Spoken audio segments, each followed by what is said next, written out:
This video will show you how to get out of the product demo mode on the new Whirlpool Microwave Smart.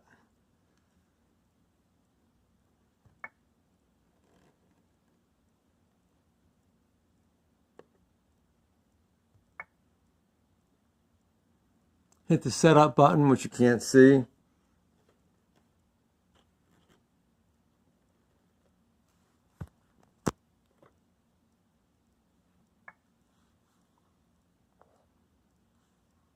Scroll all the way down to Info.